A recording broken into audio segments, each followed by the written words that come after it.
All right, good evening, folks, and welcome to the Marshfield School Committee meeting on Tuesday, February 27th. Mrs. Pazerski, if you could please call the roll. Mrs. Dargan? Here. Mrs. Stetson? Here. Mrs. Bree? Here. Mr. Greer? Here. Mr. Costello? Here, please rise and join me for the Pledge of Allegiance. Pledge allegiance to the flag of the United States of America and to the republic which stands one nation under God, indivisible, with liberty and justice for all. Please also join me in the Peace Builders Pledge. I am a peace builder. I pledge to praise people, to give up put downs, to seek wise people, to notice and speak up about burnside cause, to right wrongs, to help others. I will build peace at home, at school, and in my community each day. Under the open meeting law, I'm informing the public that this meeting is being videotaped by Marshfield Community Media. If anybody else is taping this meeting, either audio or video, please notify us of such at this time. Okay, seeing none, we do have on the agenda that we're going to start with a quick executive session, at which point the committee will leave the room for a few minutes to discuss some contractual negotiation items, and then come back. It'll be a very brief one, but before we do that, I want to just mention a couple quick things and ask for a moment of silence. It's been a long few weeks. I want to thank this committee and these folks up here. My family experienced the death of my grandfather, and these folks here were so kind to me. We appreciate everything you did for our family during this time, and I just want to mention that. I also want to mention Barbara Garrity. Joni's mom passed away at the age of 90, and we want to send our condolences to you, Joni, and let you know we've been thinking of you and your family, as we've told you all individually, but want to make sure we say so here as well. And I want to note one more passing, and this is not typically how we start school committee meetings. We are always happy to start meetings with positivity, but I think it's important to note that this past week, Marshfield lost a very important member of our community, Nancy Curry. Nancy Curry was a 34-year educator here in Marshfield. She was a health teacher, ran the health department for a very long time. After 34 years of service to the schools as a teacher, after her retirement, shortly after her retirement, she put her name before the voters and was elected to this committee and served 3 terms, 9 years on the school committee. I was very lucky to have known Nancy Curry. I think known Nancy Curry pretty well, and to have learned from Nancy Curry, and to have served with Nancy for her last year on this committee. And I know Ms. Stetson can say the same thing, is when we first got elected, and Mr. Greer, of course, your first 2 years, when we first got elected, we looked to Nancy as our example, as somebody who taught us about the importance of doing this job well, the importance of listening to people, of talking things out as a group respectfully. Nancy was all of those things and more. She loved Marshfield more than most. She did more for Marshfield than most people ever would. And her loss at the age of 78 is a big loss for this community. So if you could please join me in a moment of silence in memory of Nancy Curry.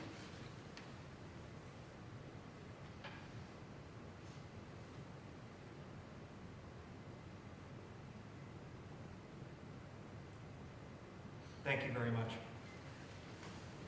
The chair will entertain a motion to enter into executive session to return to full session thereafter to discuss negotiations with non-union personnel. Is there such a motion on the floor? So moved from Mr. Greer. Is there a second? Second from Ms. Stetson. That's a roll call there. Mrs. Pazerski. Mrs. Dargan? Yes. Mrs. Stetson? Mrs. Bree? Mr. Greer? Yes. Mr. Costello? Yes, we'll be back in a few minutes, folks. Thank you.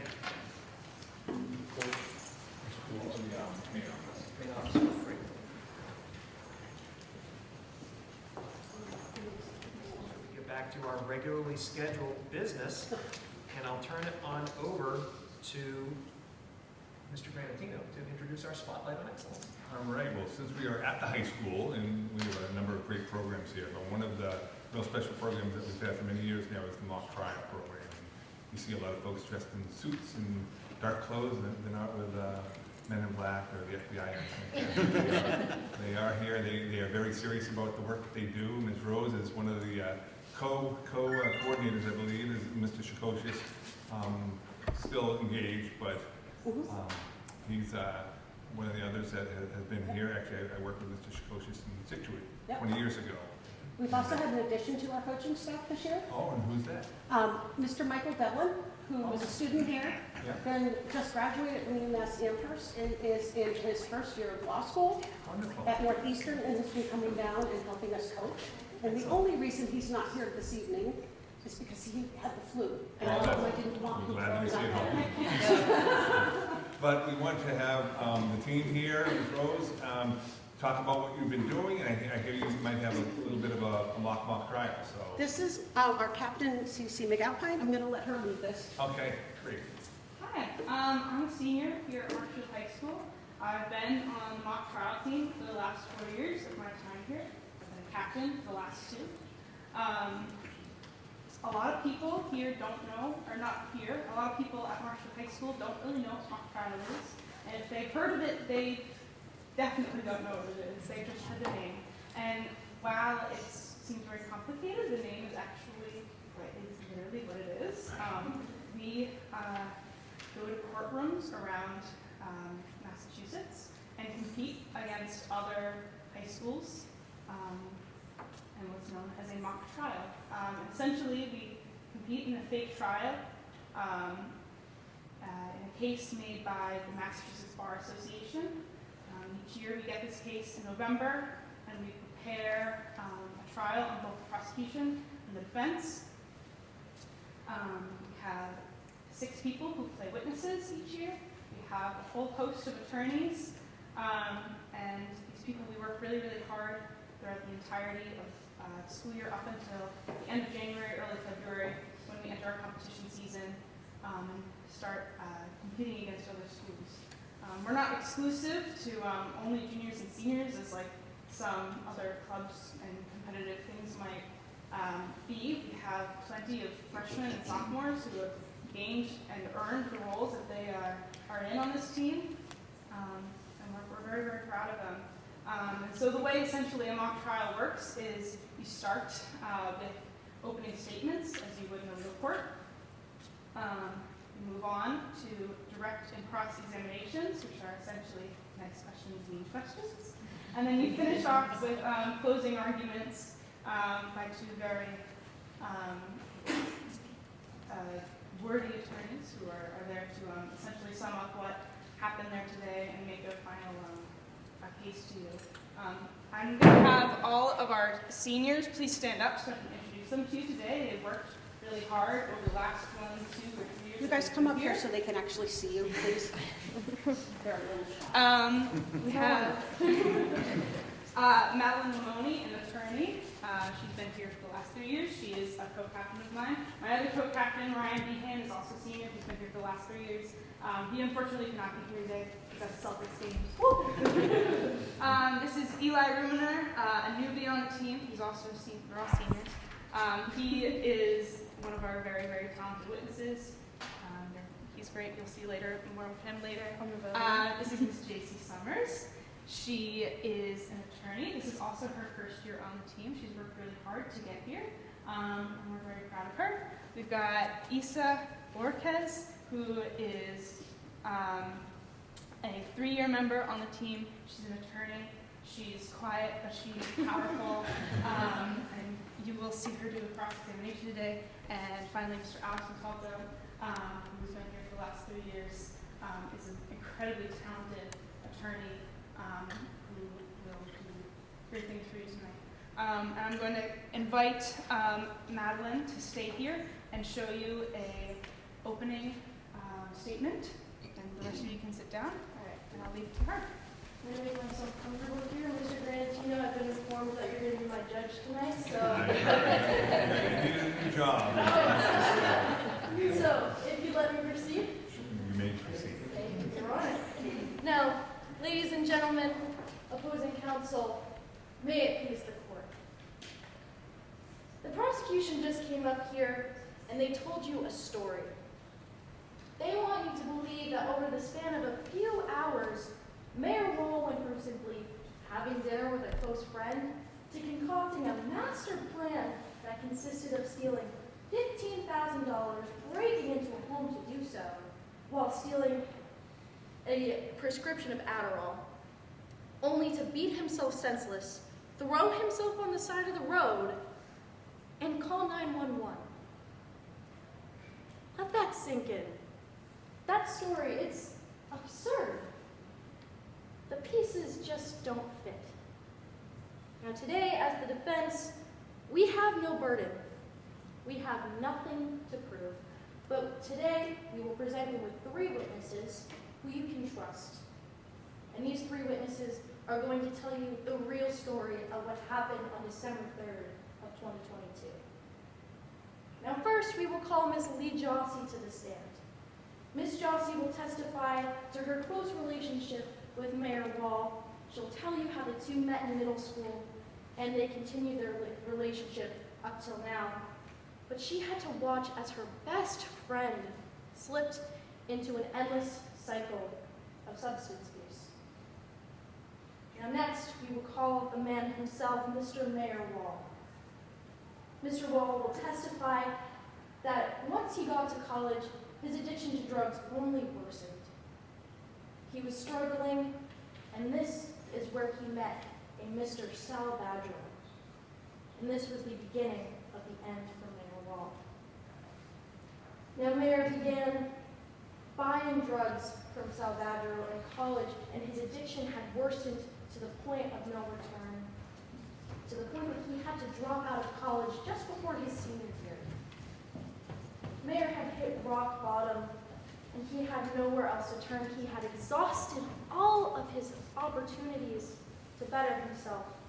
So he turned back to who he believed to be a friend and asked for a favor. But this favor came at a cost.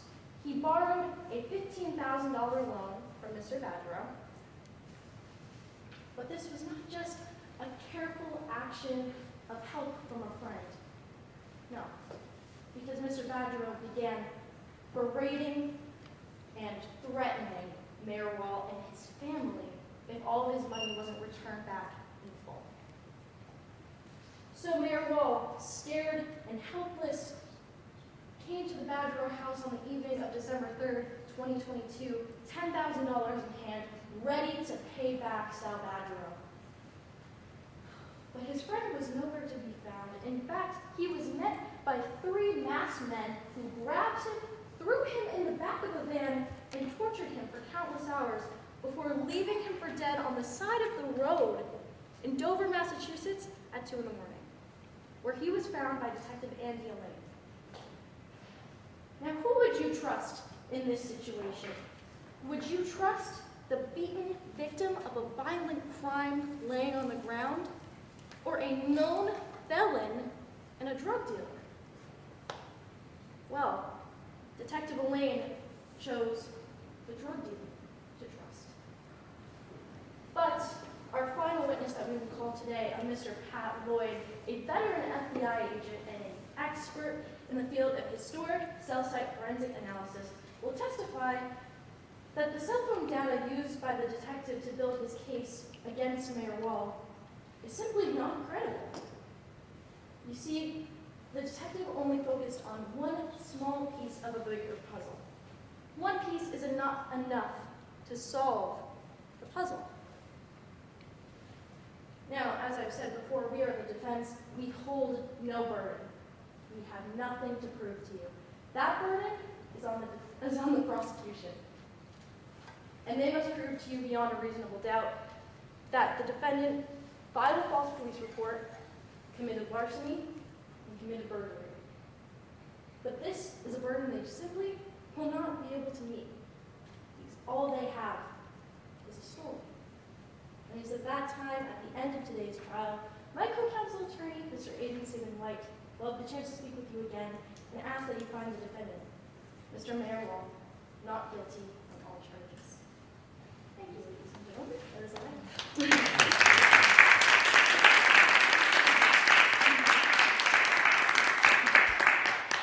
Now, I wouldn't question you if you were a little bit confused on what just happened. That was just an opening statement. A long paper that has been written and edited by our team of over 30 people over the last 3 or 4 months. Essentially an opening argument, as Madeline described today, for the defense, explains exactly what happens in our case, and in this case of this year, is one of the most complex stories we've ever gotten from this far. We've been working very, very hard. Things we do are incredibly complicated, and I don't think many people are aware of that. It's very difficult to be able to get up in front of a judge who is a Massachusetts attorney typically, and in front of a room full of students and your peers, just like you, and give one of these statements or questionings or examinations. I've always said that mock trial is one of the most beneficial things you can do because not everyone here is aspiring to be a lawyer. Myself personally, I have a passion for music and hope to be doing it for the rest of my life, and probably will never step foot in an actual courtroom unless it's for jury.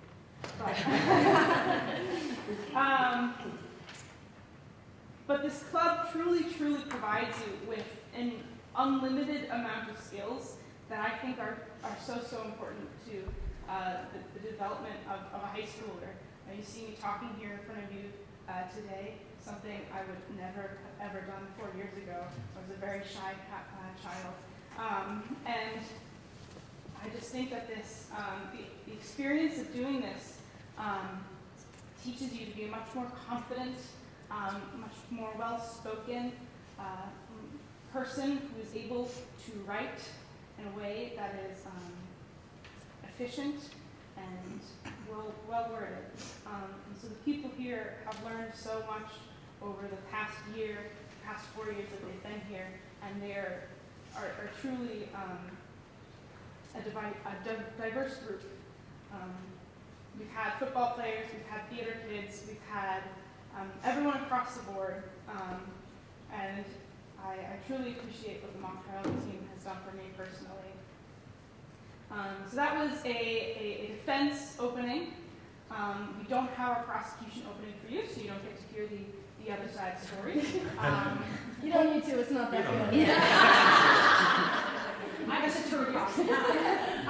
I'll show you the prosecution closing later today. For now, we're going to show you a defense witness's direct examination, which is essentially, in this case, an expert witness sharing their professionally opinionated story on what happened in this case. And they will be answering in long answers rather than yes or no, as you would see in a cross-examination. So I'm going to invite attorney Alex Montalto and our witness Pat Lloyd, who is played by Eli Ruminer. So just to give you a sense while they're setting up, a trial, when we go to trial, is about 2 hours. We are not going to present 2 hours worth of information to you, but we want to give you a flavor of what we are doing and what we are up against. I think it's very difficult to understand unless you've spent a great deal of time in a courtroom and seeing what happens in a courtroom, which hopefully most of you haven't, what we do. So we're going to show you one of the directs. We have 6 directs and 6 crosses in our repertoire. We're only showing you a little bit of each. Mayor, proceed, Your Honor. Yes, ma'am. Can you please introduce yourself to the court? My name is Pat Lloyd. And can you explain your job experience following college? After college, I was a cop for 2 years, and after that, I immediately joined the FBI. And what did you do at the FBI? I was on a violent gang task force. I mostly handled using forensic self-site analysis to implicate or de-implicate certain suspects. And how much training did you receive regarding this? I've received over 100 hours of courses. I've worked on it for hundreds, if not thousands of cases. I've trained 50 other agents, and I just use it in immeasurable amounts. Now, where do you currently work? After 15 years of being in the FBI, I opened my own firm, Lloyd's of Lincoln, to consult on cases such as this. And how many cases have you consulted on? Over 100. I've testified on 8, and I've been tendered as an expert each time. At this time, Your Honor, I ask that Pat Lloyd be tendered as an expert in historic self-site analysis. He may.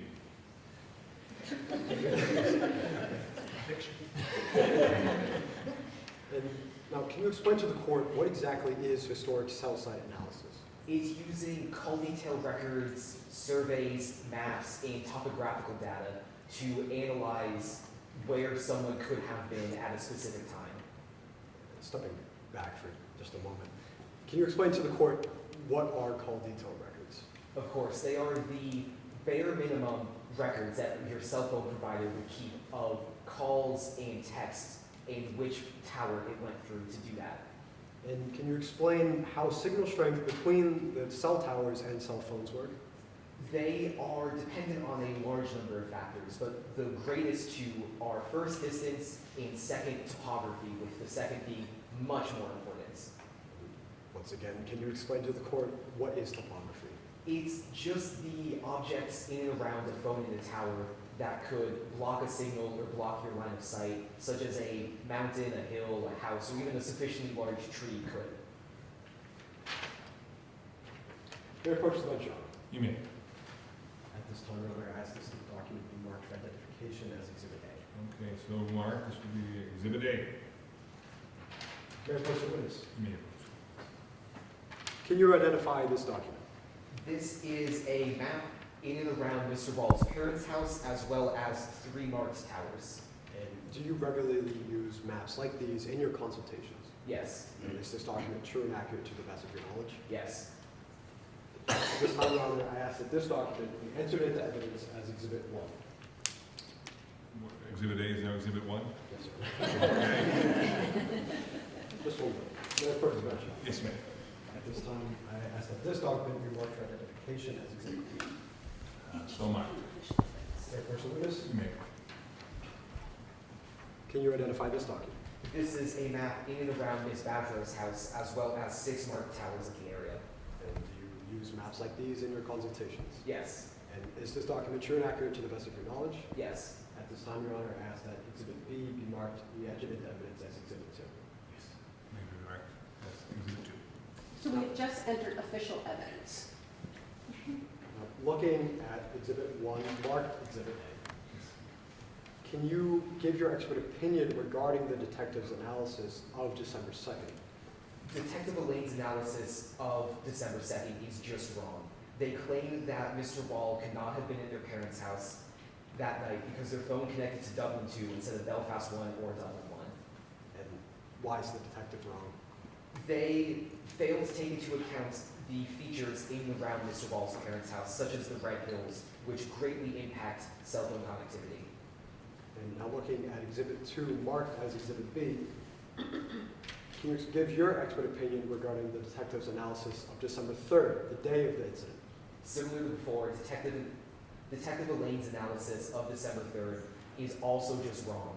They claim that Mr. Ball could not have been at Ms. Badger's house between 10:03 and 10:16 because their phone connected to Tower 6 instead of the numerous other closer towers, which, again, is just wrong.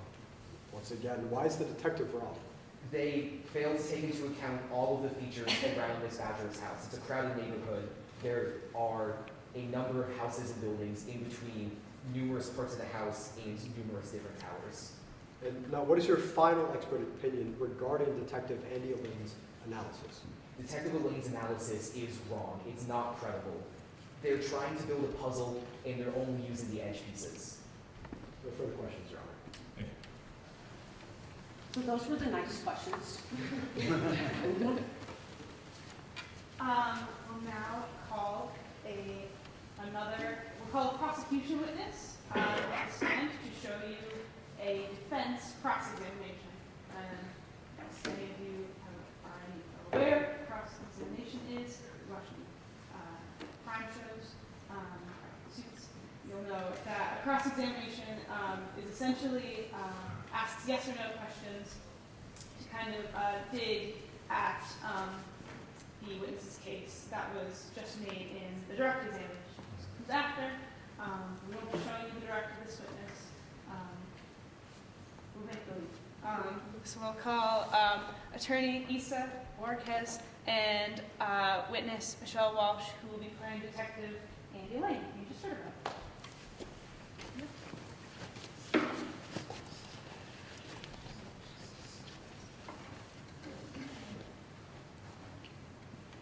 I proceed, Your Honor? You may. Prior to this case, you were already suspicious of Miss Sal Badger, isn't that correct? Yes. Even following her around? Well, it's my job as detective to investigate everything as much as I can. I mean, you even thought some kind of drug dealing was happening at her restaurant. At her restaurant was never linked to her, not once. So yes, Yes. and you even decided to personally interview her about this, isn't that correct? Again, it's my job as detective to investigate everything. Yet your suspicions weren't ended by this conversation, were they? Nope. It's my job to probe as deep as I can. And because of this, you still patrol her restaurant, isn't that correct? Yes. Again, it is my job to leave no stone unturned. Now, on December 4th, 2022, you found Mr. Wall lying by the side of the road Yes, I was called to that scene. with a primary knife wound to their left thigh. Yes. And they said that they were beaten up Yes, that's what he had claimed. and in extreme pain. Yet they had a pain medication, Oxycontin, system, contradicting that scene. Again, I didn't ask about OxyContin in the system. I simply asked that they were in extreme pain. Isn't that right? That's what my role claimed.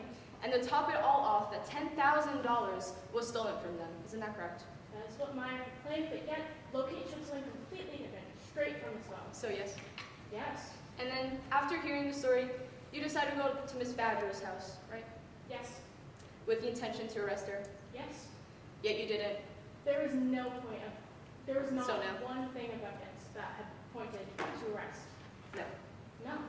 No, instead, you chose to believe her story. Isn't that correct? The story was airtight, not one piece of evidence. The same story of the person you've been suspicious of for over a year. Yet the evidence showed nothing. So again, the same person you've been suspicious of for over a year. Yes. And then later on, you pull up Mr. Wall's call detail records. Isn't that correct? Yep. Straight from his phone.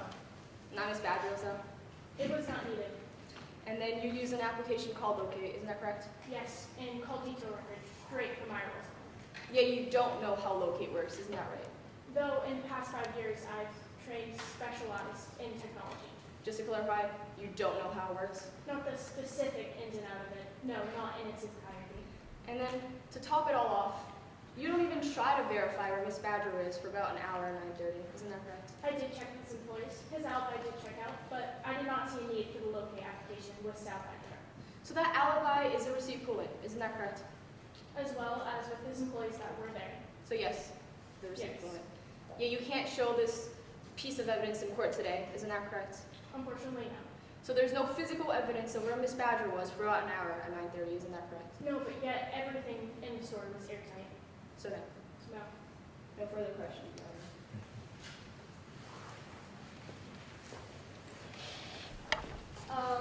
So that's a cross-examination. I've tried my hand at it. I don't find myself to be a typically intimidating person, but he so certainly is.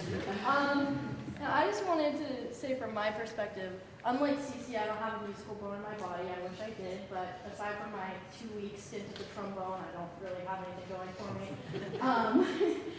But next year, I'm going to be attending Stonehill College, where I'm studying political science. Here we go, class of 14. Oh my God! And after that, I'm going to be attending Villanova Law School a year early to get my jurisdictorial degree and become a lawyer. And I am thinking and I have 2 people to thank for that. Miss Rose and Mr. Shikoshius, who is not here today, but them and Marshfield, they've really changed my life. Miss Rose is like my school mom, and she showed me my passion for law and really just paved my way to my future. So I owe all of that to this program, and I think everyone should be a part of it because it's truly amazing. It really is. This is a wonderful presentation tonight. Before I finish with our prosecution closing, I'd just like to express again all the hard work that this team puts in and the countless hours during practice. We practice twice a week for a total of 5 hours every single week. And all the practice outside of school and at home and with their attorney witness pairs that they do. We're very, very grateful to be in a school that allows us to do this. Have Setner, who has shown immense support for us this year. It's an honor, truly. this is a lot more difficult than I think that people see. On these high schoolers, these 14-year-olds to 18-year-olds coming up, talking in front of a group, fighting in objection battles with full-grown adults. Lost a lot of sleep over it. We are just, we're a very tight-knit group of people who work our asses off. We're very grateful to be here and to have been invited. Who have taken up a lot of your time tonight. I'm going to finish with our prosecution closing. I'm going to do my best. It's been a while. So she's going to show you a shortened version of it. It's a 7-minute speech, right? Yeah, we're not going to show you all 7 minutes. I don't want you to underestimate what the witnesses also do in this, because what you saw Michelle doing was finding the answer and trying to get evidence in and finding things down. We saw an expert trying to get in evidence. When we score on this, we get a score of 1 to 10 for every role we play. So out of potential of 120 points, our witnesses can gain 30 of those points, and usually do. And a lot of schools overlook that. So they are a vital piece, even though we are highlighting and showing our attorney skills tonight. The witnesses play an extremely important role, and many times our witnesses have controlled the conversation that the attorneys are supposed to control, but we have very strong witnesses. So, Thanks, Ms. Brooks. She was told one time our witnesses were too weak and decided that would never happen again. what? You were told one time our witnesses were weak? It Yeah. would never happen again. Yeah, when my daughter was here, we were in the state final, and we split the decision 2 to 3, and they told us our witnesses were not strong enough. And I said, well, that's never happening again. So I volunteered as a parent volunteer back when my daughter Audrey is on it. When she graduated in 2015, I continued, and then when I came here as a teacher, I have taken on the role as the in-school coach. Trust, Your Honor. It is the core foundation of our entire judicial system. It is trust that allows us to convict a defendant guilty of crime and what prevents us from incriminating an innocent one. Trust is crucial in a case like this. And it is that same trust, that same core foundation that has been broken time and time again by Mayor Wall. On December 3rd of 2022, Mayor Wall broke into Sal Badger's home and stole $15,000 from her locked desk drawer. But this wasn't enough for Mayor Wall, no. Wall then proceeded to drug themselves with Oxycontin, assault themselves, and call 911 to falsely report the crime to Detective Andy Elaine, framing Sal Badger, the true victim of this case, who placed her trust in the wrong person. As a prosecution, we hold the burden to prove beyond a reasonable doubt the guilt of Mayor Wall on the terms of burglary, larceny, and filing a false police report. First burglary. Under Massachusetts General Law, Chapter 266, Section 13, it is stated that we must prove that that Mayor Wall broke into Sal Badger's home, entered the premises with the intention to commit a felony. In this case, larceny. And in order to prove violation of the statute of larceny under Massachusetts General Law, Chapter 266, Section 30, we must prove that Mayor Wall stole property. Stole 15 persons who knowingly and purposefully files a false police report. In this case, Detective Andy Elaine is guilty of doing so. Your Honor, the prosecution called 3 witnesses to the stand, each that assist in proving why Mayor Wall cannot be trusted.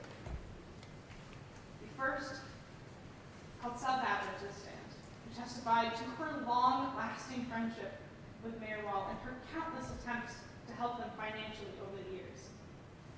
She testified that shortly after showing Mayor Wall where she keeps her money stored securely in her home, her locked desk drawer was broken into, and $15,000 of cash was stolen, along with her prescription Adderall.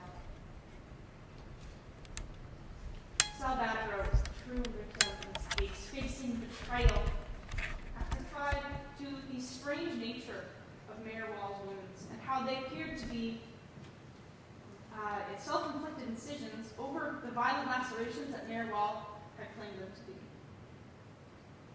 She also testified that the high levels of OxyContin in Mayor Wall's system should never have resulted in the high pain levels that Mayor Wall had claimed to be in. The defendant's story cannot be trusted because, medically speaking, Your Honor, it makes no sense. Finally, the prosecution called Detective Andy Elaine to the stand. Well-versed in law enforcement, Elaine was the investigating officer on this case, who also noticed the seemingly superficial nature of Mayor Wall's wounds. She testified that the locate cell data does not support Mayor Wall's case, and that after further investigation, Sal Badgerow's alibi checked out. Your Honor, the defense also called her witnesses to the stand, but even they could not show you why Mayor Wall is someone who can be trusted. They called Sal Badgerow himself to the stand, who testified that he chose to make the decisions that led him to where he is today. He chose to deal drugs. He chose to bring him to his parents' home. And Your Honor, we're simply here today because Mayor Wall chose to break into Sal Badgerow's home, chose to steal $15,000, chose to file a false police report about it, and chose to frame their friend, Sal Badgerow, a person who had only ever tried to help them. Mayor Wall has lied to every single person in their life. What is one more lie to them?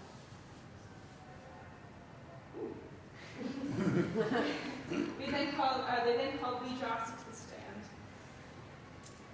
And even Miss Jossie cannot show you that Mayor Wall is someone to be trusted, having been lied to on multiple occasions from someone who was supposed to be her best friend. And Miss Jossie said it herself. She would have done anything to protect Mayor Wall. Finally, they called their expert, Pat Lloyd, to the stand, who made feeble attempts to explain to you the locate cell data. But Your Honor, are we really expected to trust the cell data of someone regarding cell towers and cell phone signals from someone who didn't even perform these tests using a cell phone? Pat Lloyd's attempts were feeble to say the least, and they tested 2 out of many important and crucial factors regarding the locate cell data. Your Honor, this case, in spite of its complexities, is quite simple. It is trust, or the lack thereof, that prevents us from believing Mayor Wall's outlandish claims that Sal Badgerow, a caring friend, would choose to harm the defendant. And it's because of these reasons, and the trust that has been broken, that the prosecution asks that you find Mayor Wall guilty of burglary, larceny, and filing false police report. Nothing further.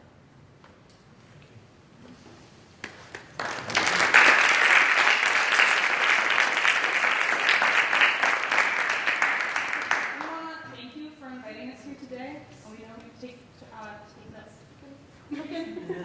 up way too much of your time, and we really appreciate you giving us a chance to show off our club, because we're very proud of it. We don't get a lot of news around here, I suppose. It's hard. We can't bring people into the courtroom with us. We can't bring cameras into the courtroom unless we smuggle in, the principal who is just helping. This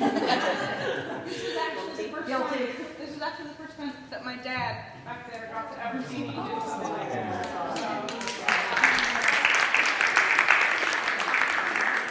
We're very happy to have been here tonight. We want to thank you for your time. We really appreciate you wanting to see what we do. Before we leave, do you have any questions for any of us? So that's what I was just going to say. I think we're probably all going to have something to say, because when we think of spotlight on excellence, right, that's in 9 years on this committee, That might be my favorite Spotlight on Excellence that we've ever had. That was awesome. Who wants to start? Go ahead. No, I'm so impressed and I'm completely floored by the job that all of you did. I'm going to bring up the whole team. Oh, yes, yeah, come on up. Half of the team wanna is see your here tonight. faces. The other half of the team is not our normal scheduled night, so they have commitments, but here's Please do. half of the team that did make it tonight. To your point, like, we oftentimes get to go to sporting events or art shows or theater performances or whatever it is, and we don't ever get a chance to see what you do, and I don't think, at least in the last 9 years, we've had you come to a school committee meeting to show us what you do, and I'm so impressed by how well you all, like, just public speaking and all of the skills that you put into this. I'm blown away. I'm so impressed and just fantastic job. I'll go. Go ahead. I could talk to you guys for hours about this. I feel like I have so many questions, but you guys are amazing, and you should be really, really proud of yourselves. When I know myself, when I'm on this committee, I listen for a few things from kids when you guys are talking to us and when you're presenting, and I heard all of them tonight. You know, that you're really happy to be here, and that you like Marshfield High School, and that it's given you opportunity. I'm really excited to hear that. I'm excited that you're doing something that's out of your wheelhouse, something that you won't be pursuing. I was excited to hear that from you. Trying new things and doing something that makes you uncomfortable turns you into an amazing human, I'll tell you. Take as many chances, as many opportunities as you have, because it builds character and it's going to help you for the rest of your life. I also need to mention that I am so happy to hear that you feel supported by the people that work here. That is something that we talk about a lot, and there is nothing better than a great role model and a great mentor. I'm sure all of us can speak for that. You know, mentors and role models and important people in our lives, you know, make you who you are, and form you into, you know, the people that you become when you are later in life. I still don't know what I want to be when I grow up. I tested the waters in all these different places. But you guys are seriously so impressive. I think you need a standing ovation. I'm so happy that I was here tonight and able to see this, and I look forward to future opportunities for you guys to be able to showcase your talents. So thank you so much. I have to laugh at what you said. Oh my God, I was laughing. So, the motto that we go with here. Your motto. Motto, words I came up with when I was in the corporate world, which is, you can't get to better without getting to different first. Mm-hmm. Different is uncomfortable. So when they say I'm uncomfortable, You're like perfect. what do I say? Get comfortable. Good. Good. You're uncomfortable. That means you're growing and you're getting closer to better. And we follow that. And one thing that you didn't actually get to see tonight, which is pivotal to what we do, is after everyone goes, we give feedback. Not me, they. They give feedback to each other to help each other grow, which is a completely different skill set, to be able to give constructive feedback and to take it and work with it and do something with it. And that's not something we can highlight here, it's just something that we do in every single meeting. So I was thrilled to say, for them to take a chance and get uncomfortable, these folks get uncomfortable a lot. And it shows. It does. Yeah, I mean, Laura kind of said so much already, but I would echo that as a therapist that works with a lot of people in the world. It is so important to be uncomfortable and get comfortable with being uncomfortable, so awesome. The list of skills I can think of that you all have honed and worked on and developed in this club is crazy. So I'm also excited to have seen a piece of this, and I'm going to make sure I suggest it to people I come across and something to try. So thank you so much for coming. Great job. Well, you guys took all the words that I was going to use. Everything they said, plus, no, it was a pleasure to actually witness the work product. And it's nice to know that being on the committee, we have a piece of actually being able to facilitate programs such as this. And you know, I'm actually pleased to have all of you representing our district. It was a great performance. Thank you. Any one of these folks could be your next defense attorney. So, this will surprise none of my friends at this table. I did mock trial in high school. You guys are way better than I was in high school. I remember one of my pivotal memories at Marshfield High was 2008. We went to the Elite Eight for the first time ever as a program, and I did the opening statement. And I remember how hard I was shaking, like I had to calm myself down. I could tell you the exact number of the courtroom, everything about it. I remember having to stand there in that moment and collect myself. You guys, as far as I can see, didn't need to do that at all. You stood in front of a group of people who, by and large, you have not interacted with at all, ever, and just blew us away. Everybody here said something that I agree completely with, and Ms. Brate said that we look for certain things when we have students come in. Your passion for what you're doing is so evident. I mean, just the fact that you put in these hours, and I'm glad you mentioned too, because one of my things I remember from mock trial is my coaches were Neil Caston and Don Gibson, and I remember legends. Mr. Gibson came in and acted as a judge for us last year, practiced and scared them. He was scary back then too, in a good way, because he taught us a lot. So I remember it's gratifying to hear that what still happens is people do what they're supposed to do, and then the rest of the room gives the feedback that helps hone it. So it's really, it's impressive that you stand there and can do something like that, but at the same time, you've got this whole team behind you that is helping you get to that point. I think you guys should be incredibly proud of yourselves. Can I ask a question? Is it still 3 matches before the... We have all 3 in our district, and on Sunday we are going to Clark University to participate in the final top 28 teams. We are one of the top 28 teams of the state. That's awesome. And we will start to participate in the state elimination. It's a do or die. Okay. And we will hopefully have 2 trials on Sunday. Awesome. That's awesome. So we wish you the best of luck. We hope that you'll keep us updated on that, Ms. Rose. You can shoot me a text if you want. And Absolutely. I'll share it with everybody else how they do on Sunday. Because we're all, I wish we could go. Like, we're all going to be We thinking wish you of could guys. come too. We wish we could, but this is our first year back in courthouses since COVID. Yep. And the courts have asked us not to have participants Yep. or observers. We snuck Ms. Sentner in as a coach. Nice. But hopefully next year it will open, and I will let you guys know if you want to come and see a full trial. It is pretty amazing. We always get comments from the judge that these people have courtroom etiquette that many attorneys don't have. Yeah. And we are always the best dressed team. I want to add one Yes, thing, please. just that wasn't brought up, that truly impressed me when I went, was at the end of it, the students can approach the bench and get feedback, one-on-one feedback from the judge. That to me, that was incredible. What an amazing opportunity for these kids, that they can interact with this judge as he's sitting at the bench, and they're able to have these one-on-one and get direct feedback, not only from each other, but from a judge. It is, and so the rest of the committee knows, this is an actual legitimate partnership with the Mass Bar Association. So as they go through this, the judges are well-respected attorneys and actual presiding judges in the Commonwealth of At Massachusetts. this point going forward, there are presiding judges Yeah. that will act And is as it still a that are member of the judging. Supreme Judicial Court that does the final? Mhm. Yeah, so like somebody on Massachusetts' highest court to 3. judge these There's folks. 3 judges in the final. Yes, that's unbelievable. It's unbelievable. Justice Gaziano's there. Mhm. Justice Gaziano is one of the 3. Sometimes, yeah.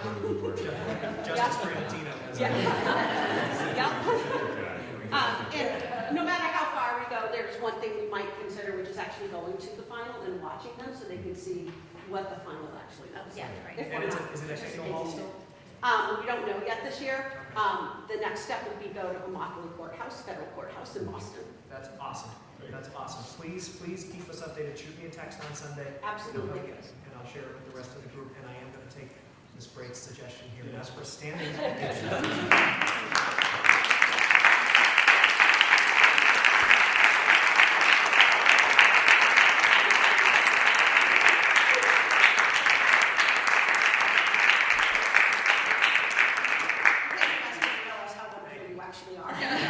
Thank you for reminding us how important it is to support the school system and all of these wonderful programs. Congratulations.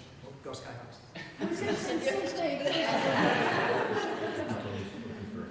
Ms. Pazurski, let's do a photo. Okay, cool. Committee with the photo. Committee photo. Why don't we do it over here? Like, go over here. Come on over, guys. Yeah. All of you. We have at least one other agenda item that's going to give us something to applaud as well. Yes. And I think I'm going to move that up. I'm going to move some things around. Do we have our student representatives with us tonight? I didn't see them. I don't think we do. Okay, so we'll skip that over. Mr. Raymond, our union representative, also texted me today to let me know that he is under the weather, so he is unable to be with us as well.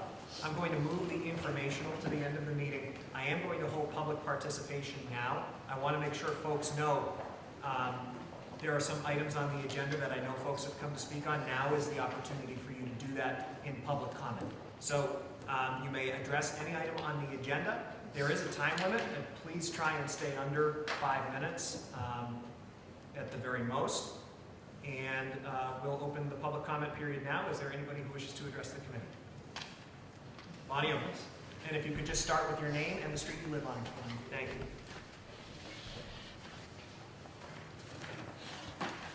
Bonnie Owens, 69 Old Main Street. Later tonight, the school committee will discuss the secure firearm storage notification resolution to raise awareness in our community to help keep children and teens safe from gun violence. This resolution has the support of Police Chief Tavares, the school district nurse director, Colleen Gatels, faith leaders from North Community Church and St. Christine's, and many parents in the community who unfortunately couldn't come. We're going to be here last time, couldn't make it tonight. So I am a volunteer with Moms Demand Action for Gun Sense in America, which is a nonpartisan grassroots organization that works to prevent gun death and injuries in communities across the country. I'm a Marshfield alumni, a resident, and a parent. We all know that there is a gun violence epidemic in the U.S., but I want to share some information tonight to get a clear picture of how this affects our students and something we can do to help keep them safer. Nearly 2,100 children under the age of 18 are killed with guns every year, an average of 6 children every day. If we include statistics from 18 and 19-year-olds, the number doubles. This includes homicides, suicides, and unintentional shootings. In addition to deaths, 6,000 children under the age of 18 suffer gun injuries every year. 3 million American children witness a shooting every year. Teens are particularly at risk for suicide, and the rate among young people is at a record high. Since 2007, 10 to 24-year-olds have the fastest growing firearm suicide rates of any age group. Firearm suicides make up nearly half of suicides among young people. Over 80% of minors who die by gun suicide use a gun accessed from their home or that of a family member. When it comes to school shootings, 76% of school shooters under the age of 18 obtained their guns from within their home or that of a friend or relative, where they were unsecured. We've all been horrified too many times by school shootings, and Massachusetts and Marshfield are not immune. We know that in the U.S., 4.6 million children live in homes with at least one loaded, unlocked firearm. In 2020 and 2021, there was an unprecedented surge in firearm sales, both nationally and in our own state. This spring, a new gun shop will be opening in Pembroke, just over the Marshfield line. The increase in firearm sales for first-time gun owners translates to increased risks when firearms are not securely stored and kept out of the hands of unsupervised, unauthorized children and teens. So that is all the scary stuff. And next, I'll tell you why I'm here specifically speaking to the school committee. There's no one solution to reducing gun violence, but there are many evidence-based solutions. Raising public awareness about the importance of secure firearm storage is one of these solutions, and schools are best positioned to do this, to educate. School districts can help to normalize conversation around gun safety, actively educating parents and caregivers. I personally engaged in these conversations. Massachusetts has enacted strict safe storage laws, including child access prevention. Marshfield schools have already undertaken many measures to increase student safety, including the new Raptor system, brand new security doors, and the regular practice of lockdown drills. However, something very simple is missing: Schools should also proactively inform their communities about the critical importance of secure firearm storage and current safe storage laws in Massachusetts, just like we do with the messaging on substance abuse, internet safety, fire safety, and more. Plymouth was the first district in Massachusetts to adopt this resolution in 2021, followed by Duxbury and 14 other districts. The resolution would intend for the school district, at a minimum, to notify parents and caregivers as soon as possible and at least once yearly about the life-saving effects of secure firearm storage and their obligation to follow the Mass safe storage laws. Volunteers are at the ready, and a comprehensive toolkit is available to guide us through the adoption of this resolution. The overarching goal is to normalize the conversation around the need for secure firearm storage as one of the many safety topics schools care about. Implement communication and messaging to raise awareness among as many members of the school community as possible, and use repetition over time. And I urge you all to vote yes on this resolution tonight. Ensure that Marshfield is the leader we all know it to be. Thank you. Thank you. Thanks very much. Anybody else wishing to speak in public comment? Yes. Thank you very much. My name is Rick Larson. I don't have notes. I'm going to speak a little bit off the cuff here. I live on 865 Moraine Street. I've had 2 kids and 2 stepkids come through the system. They're grown and successful now, and I thank you for that. Thank you. I appreciate you. I'm totally on board. I'm a firearms instructor here in town. I volunteer my time with the Marshfield Rod and Gun Club. I think one of the things that I preach that I really stress in the classes that I teach is firearm safety, storage, proper and lawful storage, and proper and lawful transportation of firearms. All right, so that's job one. I think that's one of the most important things. I had the privilege of seeing the statement that is being offered to you. And I know it was derived from a boilerplate language from an outfit. It was every town for gun safety. Every town for gun safety. The only concern I had about it was a little bit of the language. So I took the liberty of offering other language for you to consider. And I think this doesn't really go beyond this room. So I guess there's limited value to that. But the language that I put before you is such that I don't want people to feel, the people that are being addressed, the target audience, I don't want them to feel like they're being talked down to or being accused of having anything to do with gun violence. I want instead for them to be held accountable and to hold themselves accountable and to understand the law and to understand good common sense. We want to keep the guns out of the hands of the 3 C's. Criminals, children, and the clueless. According to Kathy Jackson, who wrote A Woman's Guide to Concealed Carry, one of my favorite books. So in saying that, I want the language for you to consider to be more balanced, to be respectful of the gun community. And so I offer a few minor changes in there. And, I'm sorry, give us Bonnie. Bonnie also offered an additional change that I didn't disagree with. It was just part of a quote. And you can speak to that if you want.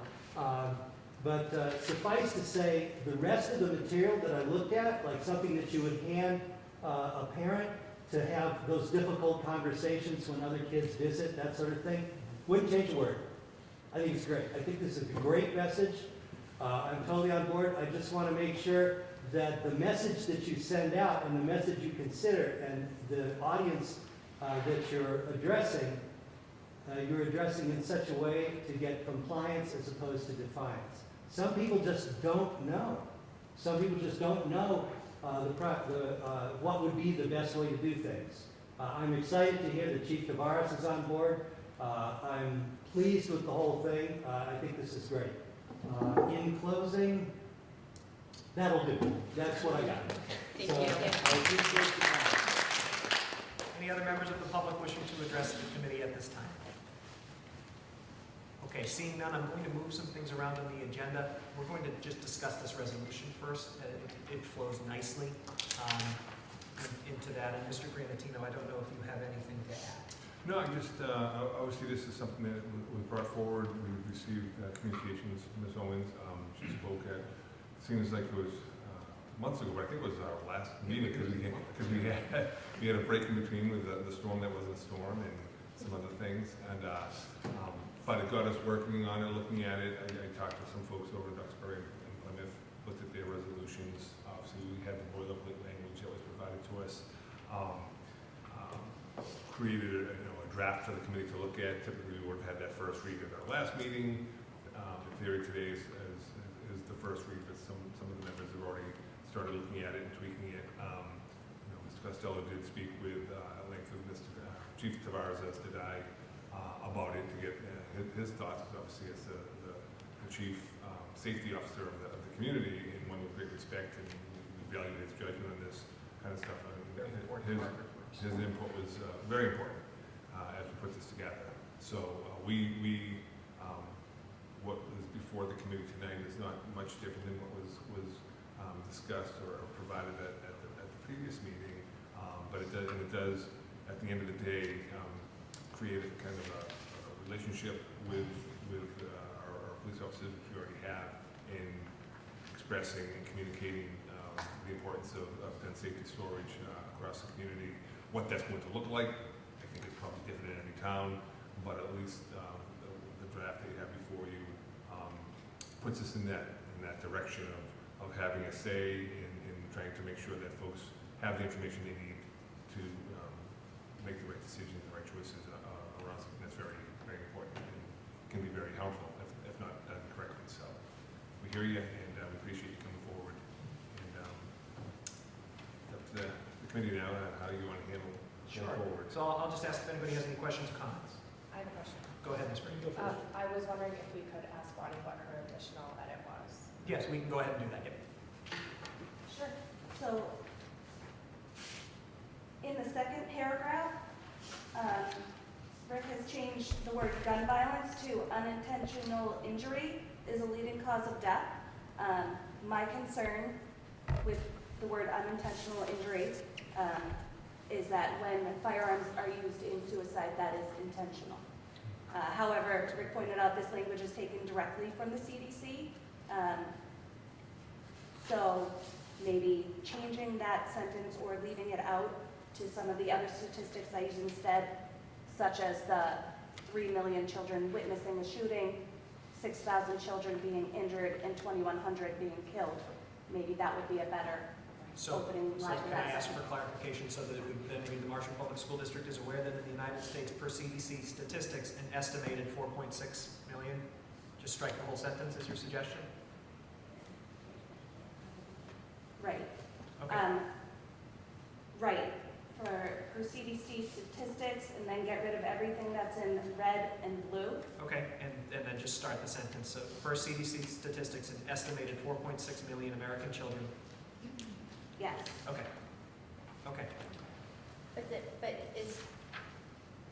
isn't that an estimated 4.6 is a different source? So per CDC statistics, what are the CDC statistics? Okay. Yeah, because So that's not according to the CDC? that's from the No, the firearms estimated storage. 4.6 is from a different source. Yeah. Different source, same company. Yep. Oh, okay. So wouldn't it be more correct to say unintentional injury?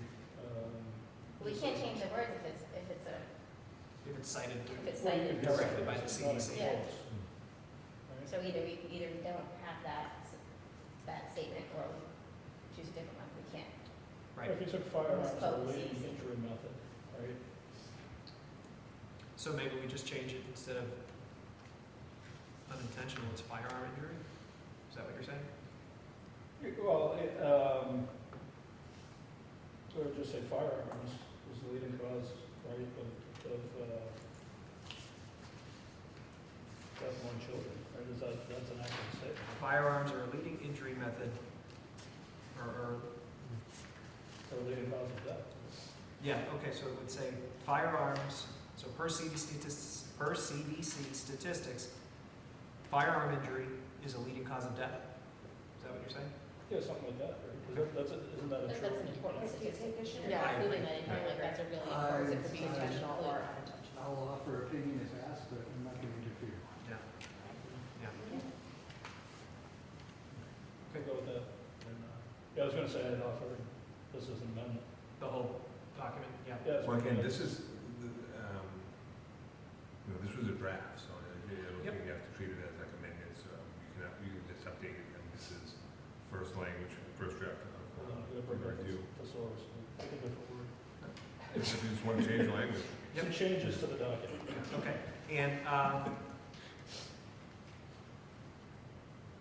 okay, any other questions, comments? No. Okay. I have a couple quick things I want to say really quickly. First of all, I just want to reiterate what you said about our partnership with the Marshfield Police Department, Chief Tavares, and everybody at MPD. It's such an important partnership, and we appreciate that. And it means a lot that when Ms. Owens reached out to us, we were able to turn around and say, look, help us read through this information because I'm not an expert in those things, and they are. And they told us right away, this is a good thing. And that meant a lot. I also want to say, the language, we're going to talk about the language of the resolution, but I think you said it perfectly, Mr. Larson, that the materials that come along with this are so valuable. Reading through those, it's important things for parents to know. And, if we could do our job, not just educating students, but educating families, I think that's a really good thing. I also want to thank the two of you. I want to thank you, Bonnie, for bringing this forward. In 9 years on the school committee, I don't think I've ever seen a parent bring a resolution to us like this on anything. And we love it when families get involved. That's a really good thing when the community feels comfortable enough to come forward and have a voice in what we do here. So I want to thank you for that and bringing this important information to us.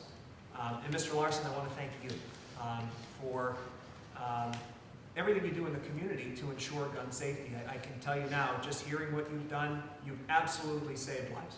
That's a really important thing, and I want to thank you for that. And I want to thank you for, it says a lot when somebody who's a firearms instructor can come up here, sit down, and put that button on. It says this is something that all sides can agree on, and I think that's a really important thing to note. So I want to thank you for being here tonight as well. I have no other suggested changes or issues with this resolution. So if there's a motion to approve the resolution, which I will enthusiastically vote for, if there's a motion to approve this resolution as presented to us in its most recent form and as amended via the discussion, I entertain that motion at this point. Is there such a motion? Mr. Greer has made the motion. Is there a second? Second from Ms. Stetson. All those in favor, please signify by raising your hand saying aye. Aye. Opposed, abstaining. That's unanimous. Thank you. Thank you.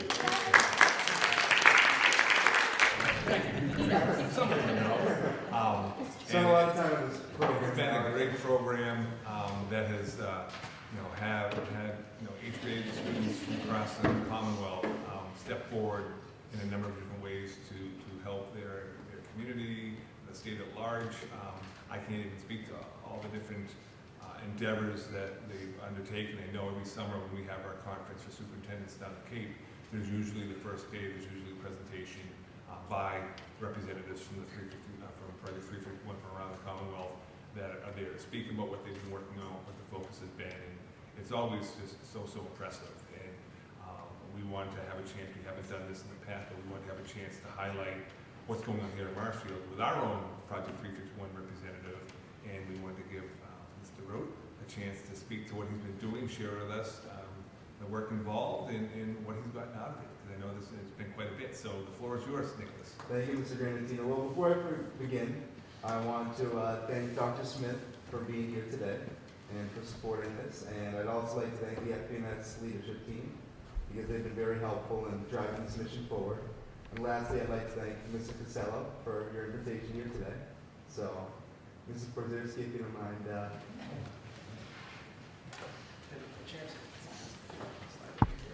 So, Mrs. Granatino already provided a great explanation of what Project 351 is, but to dive a little bit more into it.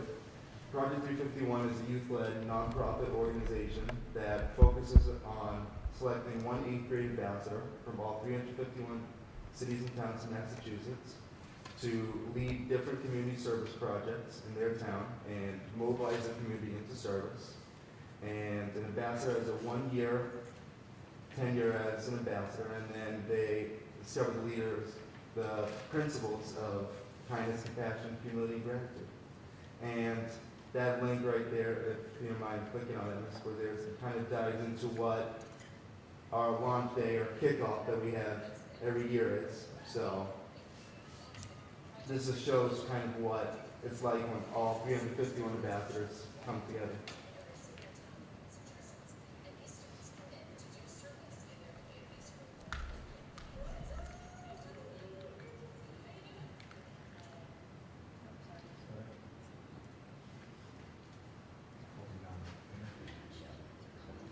I think you skipped the video. Oh, shoot.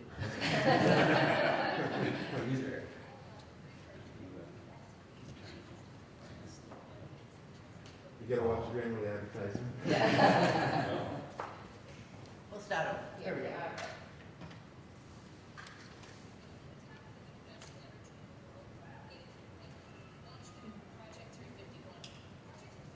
Needed at high school, it's not allowed.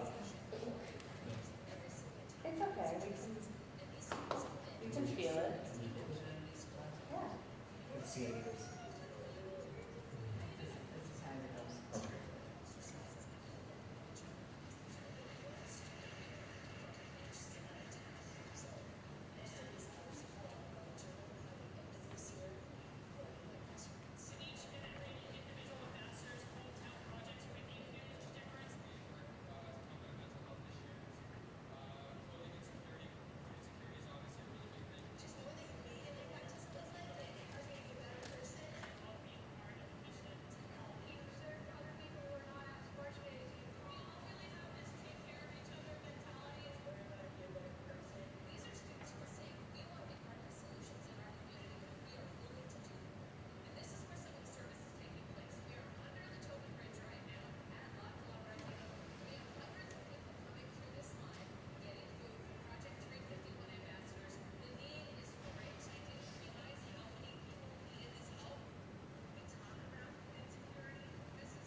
Awesome, thank you, Mr. Corderas.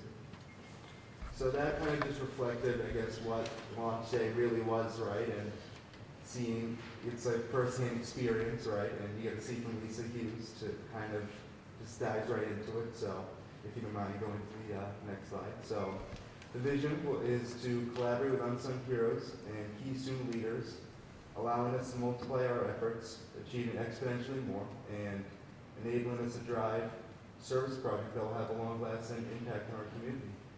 And the mission will be to drive service projects that reflect the areas of concern that were basically uncovered from the community, right? And an IoT project that the next slide will go into more, but those key areas can be described as kindness and respect, environmental care and protection, world peace and equality, humanitarian aid, and health and positive community changes. So the 3 goals and deliverables going forward are that the committee will be able to work to positively impact 10,000 lives by the end of 1 year, 10 years ambassador. And keep in mind that's a Project 351 committee that was established with the help of educators that helps organize service projects and drive them in Marshfield, right? And the next goal for the committee will be to successfully lead and engage the community into those service projects, right? And then the final goal will be to eradicate a majority of the issues that were highlighted by our community in that project. And then this will be done through a series of meetings which will be held on a regular basis, allowing a plan to be put into play by March 1st, 2024. And over the course of the year, we will organize a variety of events that are Project 351 sponsored and will help us just drive these service projects forward that really mobilize the community. And then the last objective is that the committee will be able to initiate and drive our service projects around those most critical issues over the 2023-2024 school year. So the I Have a Dream project was done by, we collected index cards that students filled out during homeroom, right, which we kind of guided them with an announcement that just provided them with a brief summary that inspired them to write a change they'd like to see in their community, right? And after consolidating 5 main categories, then we were able to use those as the guide to help plan and now execute the 5 main projects going forward to attack those issues. And then we have a poster that's displayed in FBMS, the hallway, to kind of show what those issues are and some of the inspirational quotes from students. And then this is the poster. I don't know, it's not the best to see, but I have the little paper copy that I'll pass around along with the ambassador welcome packet. So I'll start here and make its way down. So as you can see, the first issue was kind of some respect, and then all these quotes basically they just best represent the category, right, out of hundreds of survey respondents, right? And it was important that we all felt that it was just important to not even just like have one word for everything, but to include the part of respect, right? And that can't be left out when it's the voice of the community, right? So the project is basically aimed to capture everybody's issues that they felt were most important. And then the last slide is just if anybody has any questions. So thank you so much for listening.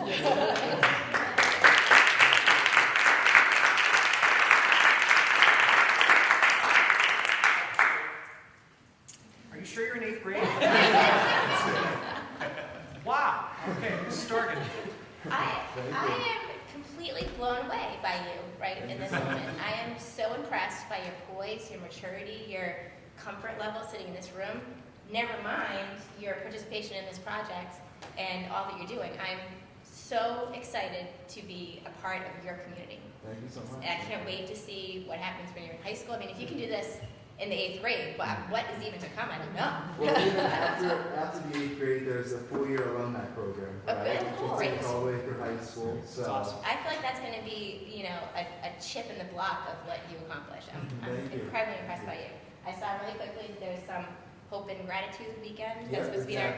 Please keep us posted. But I will tell you right now that I will support anything that you are doing in any way that I can. So please keep us posted. Awesome job. Incredibly well said. Everything. Agreed. 100%. I was just going to say, I was like, ditto to everything that Starkey said. But hearing you speak about what you're hoping to accomplish and being the parent of a middle schooler at Furnace-Brook, this fills me with so much hope for our current students and the students that are going to be moving up after you. You're really going to make a huge impact, I think, bigger than you probably even know. So thank you for all of the work that you're putting into this. I'm floored by this whole thing. I think he's a parent of middle schooler. Right. He probably, you teach them. We're looking for a new principal. Truly, thank you. Spectacular. I feel special right now because I've known Nicholas since he was in preschool. My son James and Nicholas became friends at Steeple School, and I've had the pleasure of knowing you for quite a few years now. It's been an honor and a privilege to watch you grow up into the 8th grader that you are today, and I was so excited when this came across my desk that you were doing this. She texted me to tell me how excited she was. I'm really proud of you, and I think this is awesome. And like we shared, with the other students, again, I'm so happy that you have these opportunities. I'm so happy that you want to do it, that you're excited about it, and that you want to be a leader, and that you're taking on that role. I think it's awesome. And with the the girls said here, I will do whatever I can. Don't challenge me with a good cause. I'll be right there with you every step of the way. Congratulations, great job. Mr. Greer? Again, I go back. So everything they said, no, it's just very impressive. I never would have guessed you were in 8th grade. You know, I would have guessed college level. The way he presents, it's very mature. But, you know, keep up the good work. You're doing a great job. Yes. So I want to say quickly, then I'll see what you want to do.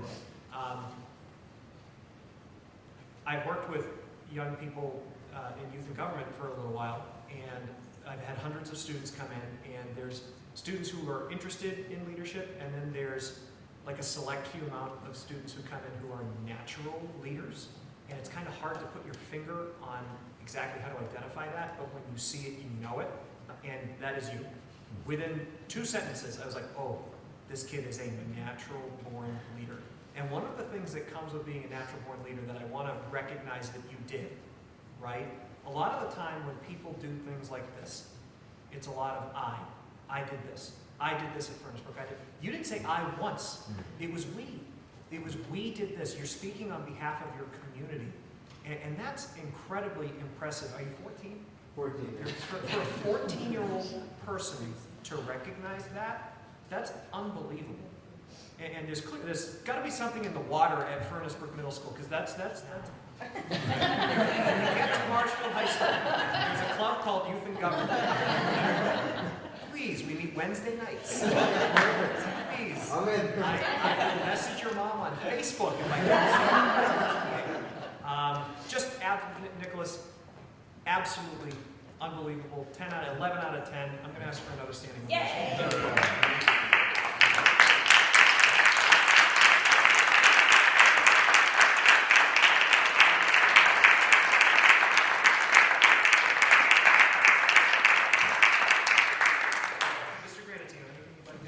Just briefly, you've had enough accolades, but they're all so well deserved, Nicholas.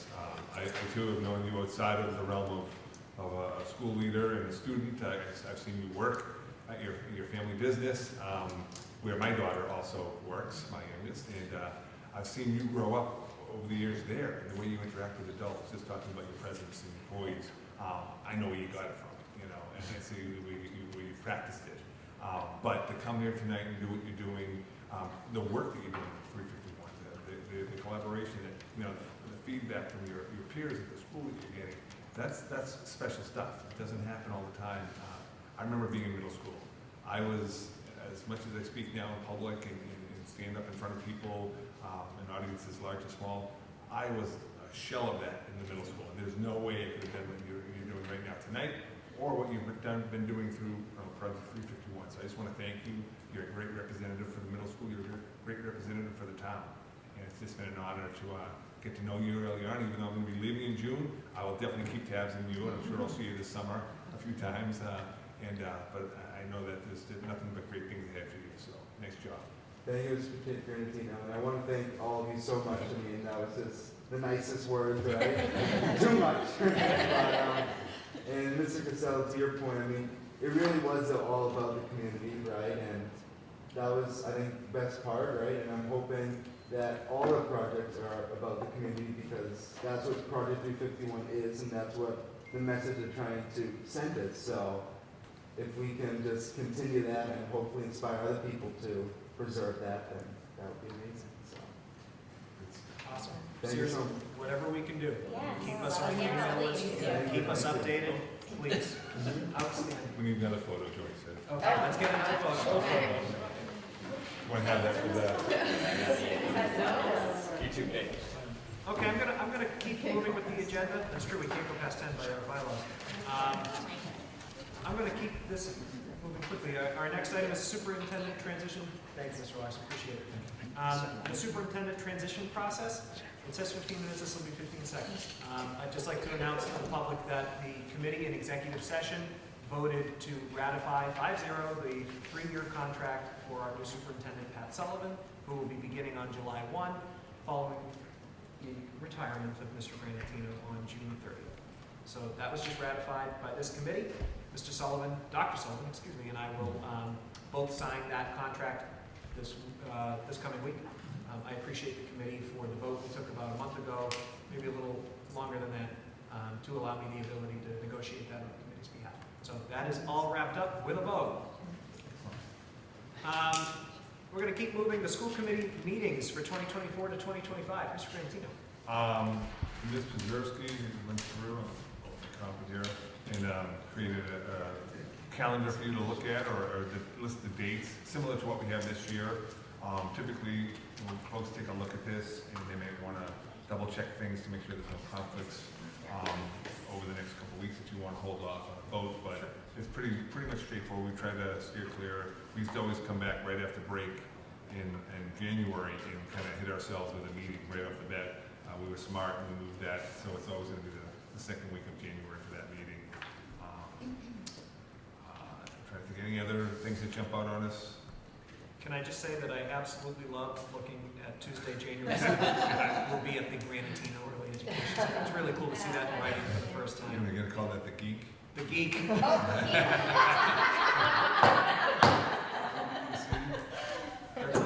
Who made that up? I'll call it the Granny. Who said that? Going to the Granny. Is that you? What? February 25th Yes. is not a birthday for me. Okay. It's Jason's birthday, Okay. and I take that seriously. Yes. You should know. Yeah. I'm busy. It's right here. Okay, so let's, I do the birthday. Do we have the parent conference schedules? I feel like that's been something in the past. yeah, that has always been a, Interfered. Yeah, we're trying to steer clear. I mean, we've asked principals to keep an eye on that, but we can double check out. We have the conference schedule. Actually, no. We have a draft. Yeah, so why don't, we can take another look at that. Yeah, just I'm to sure. confirm it. I'm sure. July 16th is the Summer Institute, the superintendent. December. December 3rd. You told me that. Closer to the vacation. I'm guessing, yeah. December is usually jam-packed. Yeah, the one thing I have to say about this though, is if we set our schedule, I would respectfully ask that the schools coordinate with Yes. that schedule, because you would, like, I could go to no parent-teacher conferences because of school committee meetings. Miss So- out on all of these events because it's. Right. So that's the good thing about getting a look at this now, and if we vote at the next meeting, which would be, is that March 14th? No. 12th. It's set in stone, and the principals will have it, and we'll just make sure that there's nothing on those dates. Okay. I'm happy to vote this tonight, just to have it off our plate. I don't know if anybody has, and you know, just to your point, Ms. Brain, on February 25th, you know, we can always, You can still meet. well, we could do that, and we can also revisit if there's somebody else who can't meet that night, we can always pull it forward 2 weeks or push it, you know. We've been flexible in the past with that, and we, just as long as we give the community enough notice and comply with open meeting law. Should we wait and see with the parent-teacher conference? Do we have that schedule at this point? We have a draft. Do we? And we just caught July 16th is the superintendent's conference. Oh, okay. Why don't can we push that this till next time? We sure can. Let's table this to the next meeting. That is scheduled. First That's a little late for the conference. Oh, No? everybody makes I choices, think it's always Rich. the same. I'm sort of just 2 full weeks of July, maybe not. Put that on a throw vote. Everybody makes choices. Our break. I think because the weekend before is like tacked on to what. Right, you're right, you're not gonna do it, yeah. Okay, so we're gonna table that. I appreciate that. So we'll move on to our Plymouth Area Collaborative Agreement revision. Mr. Grantino. Yes, we received a draft of, which is in the folder, draft of the new agreement with the Plymouth Area Collaborative, of which you're a member with a slew of other districts, as you see in the back of that form. I think we have. Lost that page. You're not representing on this, correct? I am not, no, this is the one that Stefan is the member. Why did I think you were Pilgrim Area Collaborative? I'm getting the names mixed. It says Plymouth. It's Pilgrim, so you're right. I'm calling it Plymouth, it's Yeah, Pilgrim. Pilgrim. Sorry about that. Mm-hmm. Otherwise known as the PAC. Pilgrim Area So, nothing of great change? No, the last time that we had to submit this was in 2013, and it's just a requirement that the collaborative has to fulfill. The only substantial change, and it's not even really substantial, is the billing structure was updated a little bit. So the collaborative used to bill monthly. So Tom, you can correct me if I'm wrong, but if we had a student at the collaborative for 2 days, they were still charged for the full month, and now they bill daily. So it actually is a little bit of a savings. And then some verbiage was updated just to kind of align with Mass General laws, but that's it. But it's just something we have to do. So all of the PAC board members have to bring it back to our school committees for approval, and then we submit it again to DESI, and it's all set. Great. Thank you. Any questions, comments? Okay. Seeing none, we might as well vote on this tonight. It's very straightforward. And yeah, that's an opportunity to thank you for everything you do on the Pilgrim Area Collaborative, especially because you keep trading off being the chair every other year. It's just so much more work for you on behalf of all of this. The person that Michelle, who's in Plymouth, is running for Michelle a Patrick. different position, so she might be leaving. So I'll be like the lone person that's been there for a while, and we'll see how it goes. There you go. But they do amazing work there, and the executive director has offered and tells us all the time if anyone wants to go and see some of the programs that they do, it's really, really remarkable. They work with our most vulnerable students and just do incredible work. I would like that. Yeah, cool. Coordinate something. That's awesome. Okay, is there a motion to approve the new Pilgrim Area Collaborative Agreement? So moved. So moved from Ms. Dargan. Is there a second? Second from Ms. Brate. All those in favor, please signify by raising your hand, saying aye. Aye. Opposed, abstaining, 500. Next up, the MSBA Statement of Interest on the Martinson roof. This is something familiar. Mr. Miller. Yes. So we actually didn't vote this last year because they took a one-year hiatus in the program from the MSBA. But the committee had voted this for several years, starting when we were voting for the Furnace Brook roof as well. Both the Furnace Brook roof and the Martinson roof were both done in the project that happened in 1999. So the key component of this and why we're hopeful to get approval is that after they took the hiatus, actually right before they took the hiatus, they had changed the amount of years that a roof had to be, it had to be 25 years before you could submit the project. So initially it was 20, and that's when we were submitting prior. They changed it to 25, and this year is the 25th year for the Martinson roof. So we're a little hopeful there. The timeline's a little different after this evening. The submission has to be in by March 1st. MSBA does their due diligence. They come out and visit, and it's expected that we would have a decision sometime in the September-October timeframe. So the select board, I was there last evening, and they voted unanimously to approve this as well. So that being said, I believe Mr. Costello knows that he has to read I do, this yeah. I got it up into ready the to go. minutes. Yep. Any questions or comments? Just that I'm so happy that this is on the, I literally was texting Tom like 3 weeks ago because parents are starting to have conversations because the roof at Martinson really does need. Yeah, the point I made at the select board last night was that Fred Russell and Tremco, which is our roofing person, in looking at the solar projects that potentially can go on all our roofs, have done a lot of work on our roofs.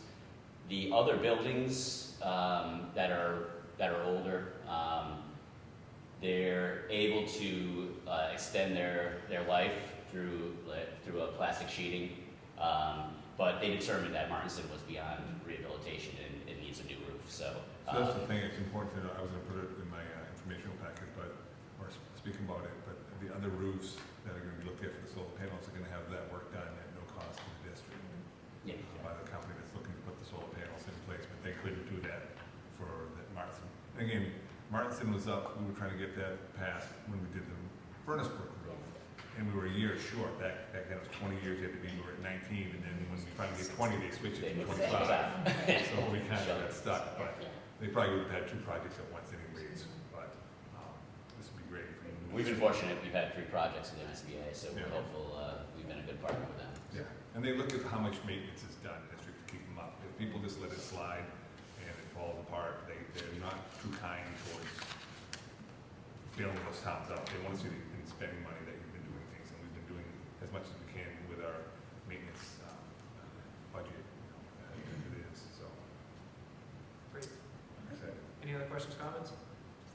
Okay, I'm going to read this motion, and then when I'm done, I'll ask if there's such a motion on the floor, and somebody can make the motion, and then I'll ask for a second. Okay? We'll see how quickly we can do this. Resolved, having convened an open meeting on February 27th, 2024, prior to the statement of interest submission closing date, the school committee of the town of Marshfield, in accordance with its charter, bylaws, and ordinances, has voted to authorize the superintendent to submit to the Massachusetts School Building Authority the statement of interest form dated February 22nd, 2024, for the Martinson Elementary School located at 275 Forest Street, Marshfield, Massachusetts, which describes and explains the following deficiencies in the priority categories for which an application may be submitted to the Massachusetts School Building Authority in the future for the replacement of roofing systems, and hereby further specifically acknowledges that by submitting the statement of interest form, Massachusetts School Building Authority in no way guarantees the acceptance or the approval of an application, the awarding of a grant, or any other funding commitment from the Massachusetts School Building Authority, or commits the town of Marshfield to filing an application for funding with the Massachusetts School Building Authority. Is there such a motion?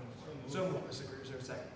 Second. Second from Ms. Sprate. All those in favor, please signify by raising your hand saying aye. Aye. Opposed, abstaining. It's almost word for word what I was going to say. Was it? Wow. You could have done it.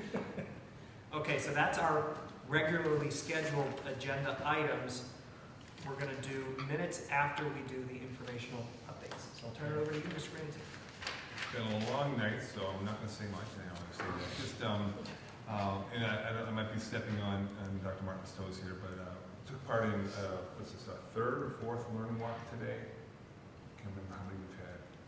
But we've been, the leadership team has made a priority to kind of work with one another to look at what's going on in all the schools, the instructional practices, and we visit a lot with the principals on a monthly basis, but this is the entire team going into each of our schools and going into classrooms, and the principal of that school today was Daniel Webster, highlights different areas that they want to see us focus on. Today was student engagement, and with some metrics to look at as we were going through, and it's been really one of the more meaningful processes that we followed as a leadership team, I think, and that we're working with one another. I mean, everyone that you see here takes part in them. We have all the principals, we have our EL director, we have our preschool director, we have IT, we have Dave Cawthorn there. I mean, we bring out the entire leadership team, and they share thoughts, good, bad, and different, areas of improvement, areas of where we're really wowed, and it's been helpful. And the feedback that the principals get has been shared with the staff at their, typically at their next faculty meeting. So it's been a really neat process, and I think today a lot of folks were talking about how, again, this is the third or fourth time doing it. It's getting to be smoother and more efficient, and it's helpful at the end of the day for our kids because our teachers are hearing what's working and what they should be trying, and we try to offer some suggestions. So just want to say kudos to the leadership team for the work that they do there, and the principals for allowing us to come in, and the staff for being willing to have groups of 4 or 5 people coming in, and we divvy up. We usually have 3 groups of 4 or 5, space ourselves around the buildings, and some of those buildings are actually big, so we're tripping over each other going in and out of rooms. But the kids are great with it. They're non-pulsed by us being there. They're used to it, so it's been a good process. I mentioned the solar panels. The green team, middle school green team, we were talking about Nicholas and what he's done over there. Well, there's also a group of people with Mr. Casavant as their leader, their advisor, reached out to us. I think I told the folks, they reached out to us earlier in the winter about cardboard trays or the styrofoam trays and how they were not great for the environment, and expressed some desire for us to look at cardboard trays. And while that was going on, Tom and I met with a gentleman who runs a company that but takes care of the food waste in the cafeteria, not the trash, not the trays and the milk cartons and all that other stuff, but like the food waste, which takes up a lot of space in our weekly or daily waste disposal. And he had a more environmentally friendly process that the town was looking at. We met with them, with Mr. Moresco, and so long and short of it, we met back with the green team. We heard their pitch on trying to move away from styrofoam trays, and Tom, doing some due diligence on his own, did a great job of giving their argument, and we're we're trying to meet them with a possible solution. Can't say we're doing it at all the schools just yet. There is a bit of a cost delta, but it's a right thing to do.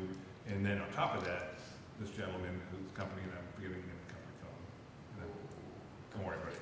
But he's been working in a couple. They do mainly hospitals and big industrial centers, but they're working into schools now, and they have a couple colleges and some private schools. So I think they're a Plymouth Intermediate School as well. So they're going to come in on a trial basis and see what it takes to kind of separate our food waste from the other trash and what that can save us and how it can also help the environment with some of the things that they do with that stuff. So the green team at the middle school is doing a great job presenting their case, and they had a bunch of adults who took the time to meet with them and hear them out, and kind of come up with some solutions to work with them. So that was If you're recruiting, Lucy Baird. Oh my God, yeah. The female version of She closed up the argument. Yeah. Not surprisingly. Coming in, 9th grade. And just final thing is kudos to the middle school. We haven't been here since Willy Wonka Jr. Performance took place over three days, and it was phenomenal. 2 days, 3 shows in 2 days. Just the best, one of the best shows I've seen, and a lot of people did a great job, including someone at this table, his daughter, kind of had a bit of a role. So that's awesome. It was great. Charlotte did an awesome job. I think the Candyman Can was one of my highlights. You saw the show. They're such talented kids. Oh my God, they really are. They really are for 8th grade or for middle schoolers. Some of them were only in 6th grade. So but that's all I have. Thank you, Mr. Quintino. Dr. Martin?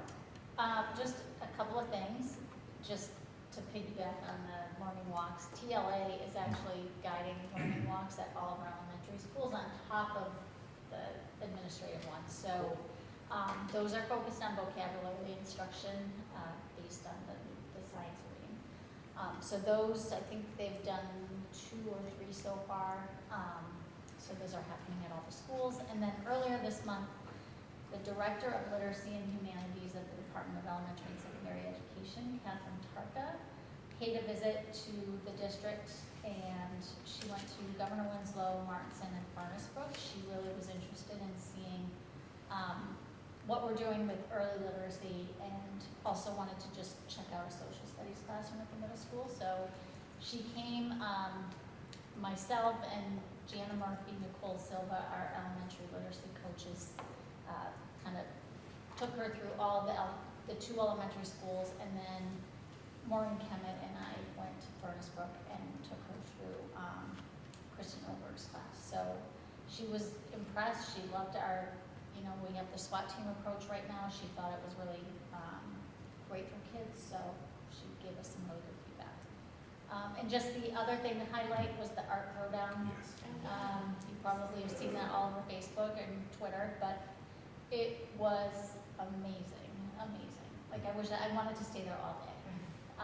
I saw, again, Charlotte was on one of the teams, but I think my favorite from the time that I watched the challenge of the wrapping paper. They had to do a wrapping paper challenge to highlight like their favorite part of our community. A lot of them did the beach, one of them did the fairgrounds, but then another one did the ramp that actually was high school, and had wrapping paper forming the ramp, like a 3-dimensional. It was amazing, and it was out of the blue. They just got from the challenge and they did it, and I said I think we're gonna have to do it in the gymnasium next time, because I think we could get a lot more kids. And that was from one of our district-wide early releases a couple months ago, where we had the departments getting together from the middle school and high school, coming up with ideas, and the art folks were so excited. I remember walking through and they were telling me about it. What's this going to look like? And it was phenomenal. It was just a lot of painting outside the lines type of thing. It was really neat. That's awesome. Thank you, Dr. Martin. Ms. Sklar?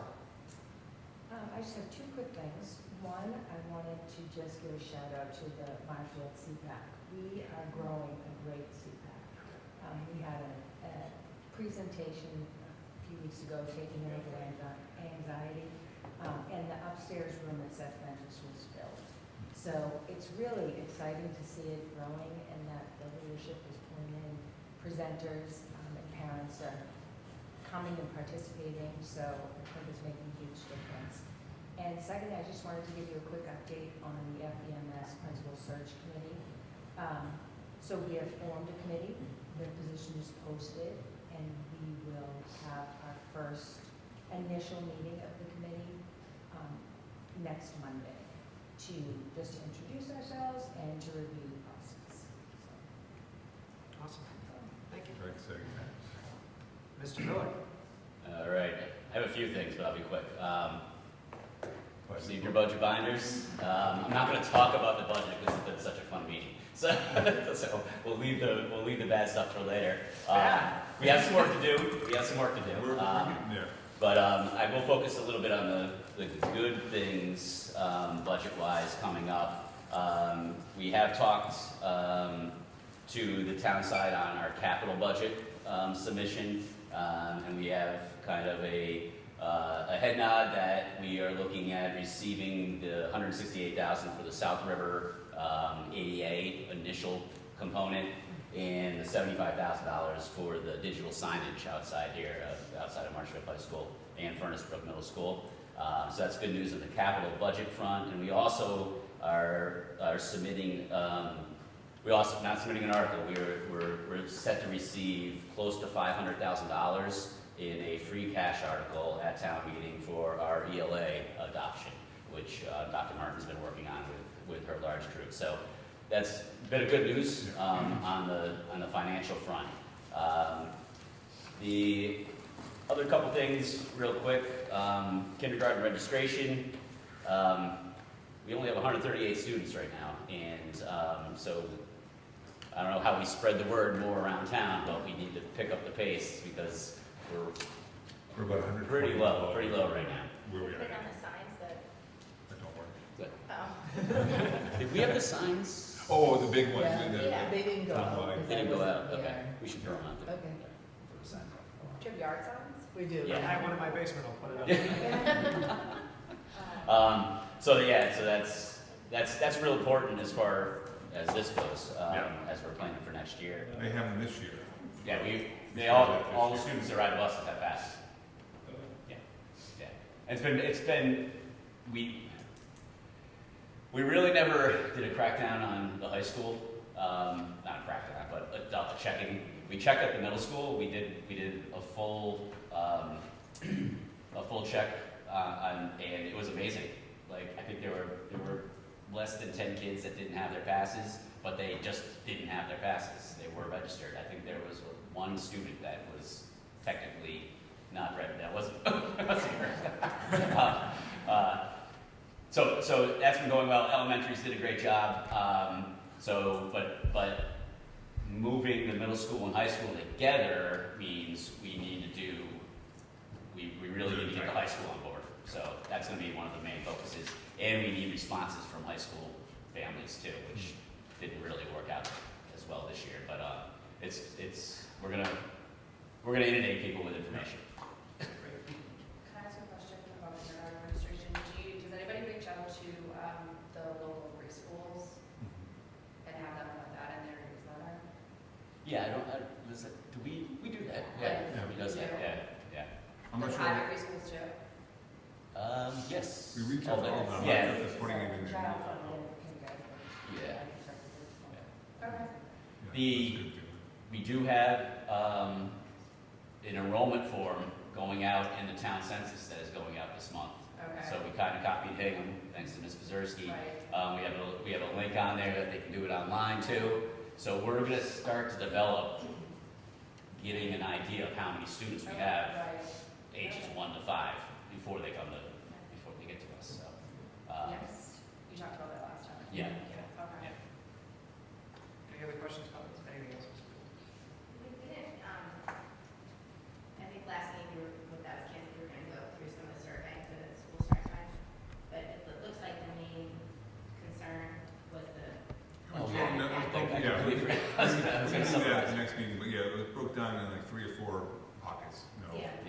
Kids from middle school and high school ready together, sports in the afternoon, which again is something that has perennially been an issue when towns go down this path, but most if not all the start times changed probably 15 years ago because of this to a later time. So there'd be very few chances for us to have to leave early based on that or impact game time or anything like that.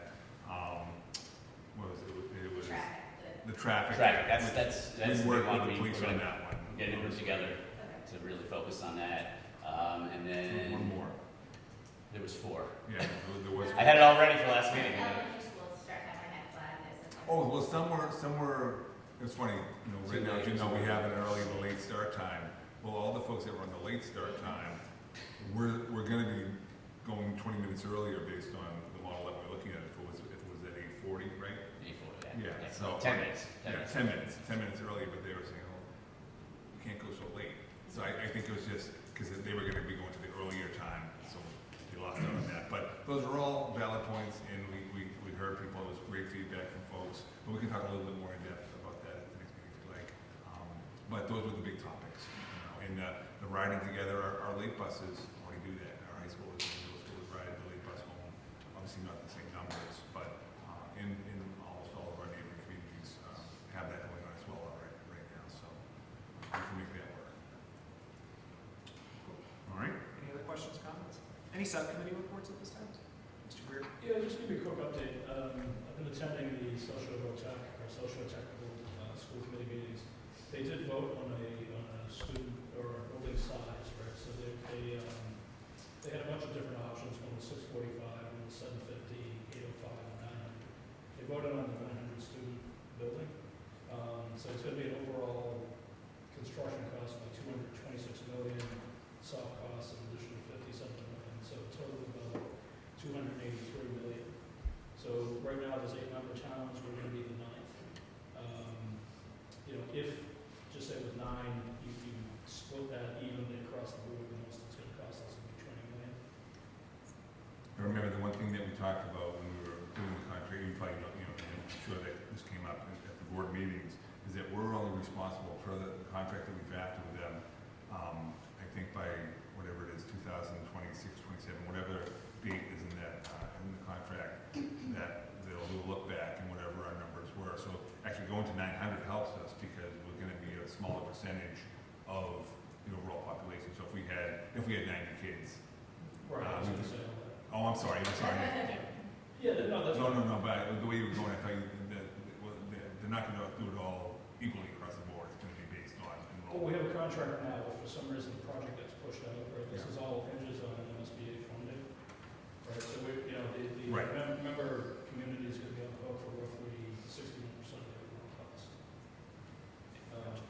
So MSBA is gonna kick in roughly $107 million if it gets approved. Yeah.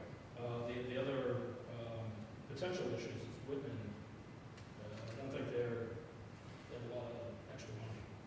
Right, because they've killed programs that have been proposed that are in high schools and stuff like that. They because it's a regional, right, Whitman Hanson, they have, I believe, the majority of students in there. So they're gonna be on the hook for the most money, so, you know, it's TBD there. Rough cost is about $880 per square foot. So we're looking at 256,350 square foot facility. And this is all out of the horizon. So, yeah, so I'm sorry, the towns will be on the hook for about 62.1% of the overall cost. Additionally, Pembroke is looking to become a member, so we'll be the 9th. If Pembroke gets accepted, it'll be year 10. Yeah, so 900 students. I mean, right now we have 33 spots available this year. They had a bunch of applications. I believe 25 have been accepted so far. Frankly, I have not signed one application. Usually every application has to be signed by the superintendent. Either way for that. Pardon? Maybe.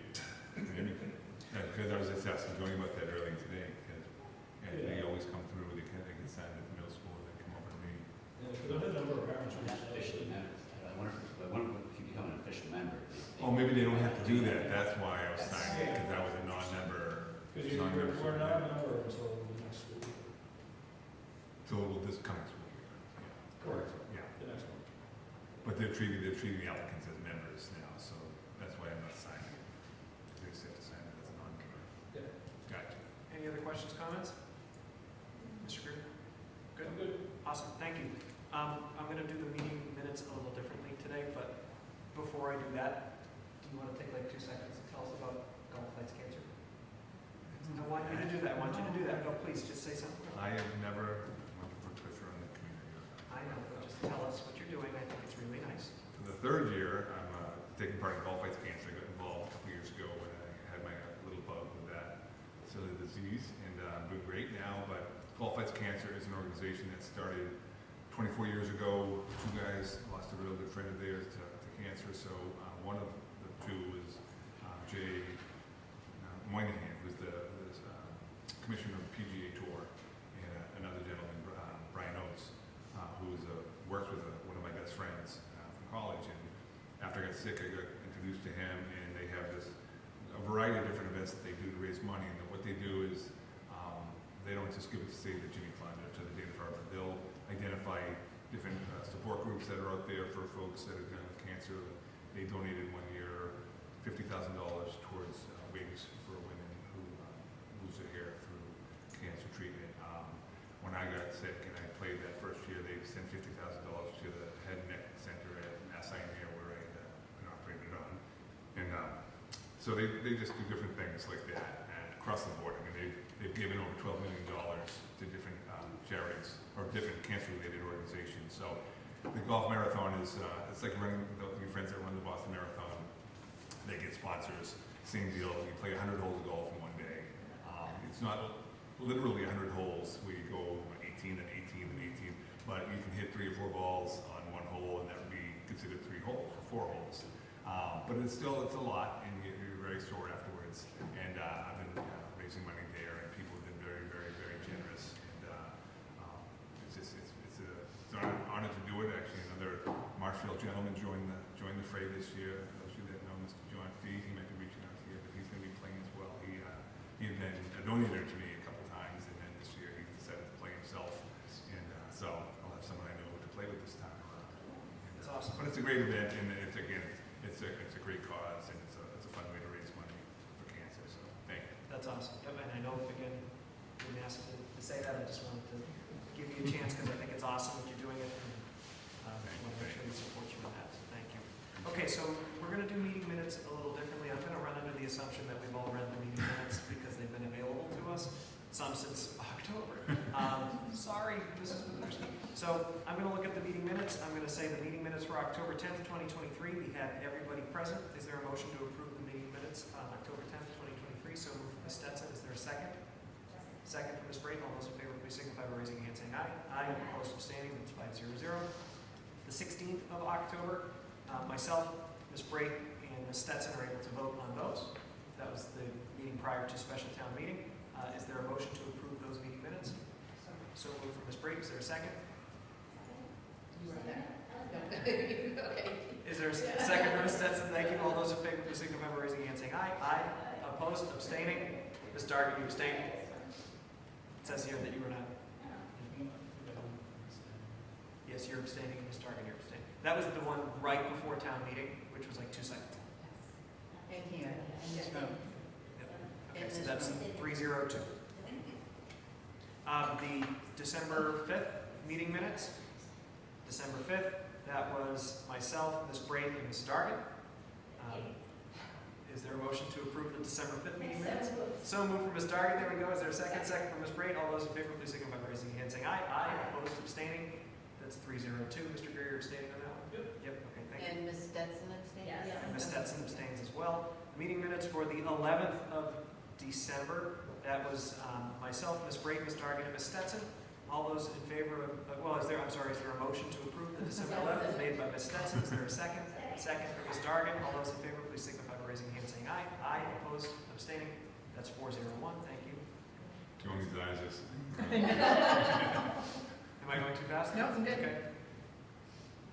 We were all there on December 19th for the superintendent interviews, our Saturday meeting. Is there a motion to approve December 19th? So moved from Mr. Greer. Is there a second? Second from Ms. Brayton. All those in favor, please signify by raising your hand saying aye. Aye. Opposed, abstaining, 500. We're almost there. We have meeting minutes from the executive session of that meeting. This would be a motion to approve and release these meeting minutes, and it would also be a roll call vote. Is there a motion to approve and release? So moved from Ms. Stetson. Is there a second? Second from Ms. Brate. Roll call there, Ms. Pazerski. Mrs. Dargan, Ms. Stetson, yes. Brady, Mr. Greer, Mr. Costello. Yes, thank you very much. Our last meeting minutes were from the 9th of January for approval. Oh, no. Oh, and there's another, I'm sorry, there's another set after that. I'm just looking in the folder. So January 9th, 2024 meeting minutes. This was myself, Ms. Dargan, and Ms. Stetson. Is there a motion to approve the January 9th, 2024 meeting minutes? So moved by Ms. Stetson. Is there a second? Second from Ms. Dargan. All those in favor, please signify by raising your hand saying aye. Aye. Opposed, abstaining. That's 302 as well. Thank you very much. And the two, Ms. Brady and Mr. Greer? Yes, the two abstentions, yes. And the other one I didn't put in. What's that? I did not put in January 23rd, so we'll Okay. do that. We'll do that next time. Okay. Wow, that was a marathon. Wow. Okay, well, folks, this was a great meeting. This was like one of the best meetings we've ever had. This was awesome. Thank you all very much. Is there a motion to adjourn? So moved from Ms. Brady. Is there a second? Is there a second to adjourn? Second, Mr. Greer, thank you. That's a roll call there, Mrs. Pazerski. Mrs. Dargan, Mrs. Stetson, Yes. Mr. Brady, Mr. Greer, Mr. Costello. Yes, thank you very much, folks.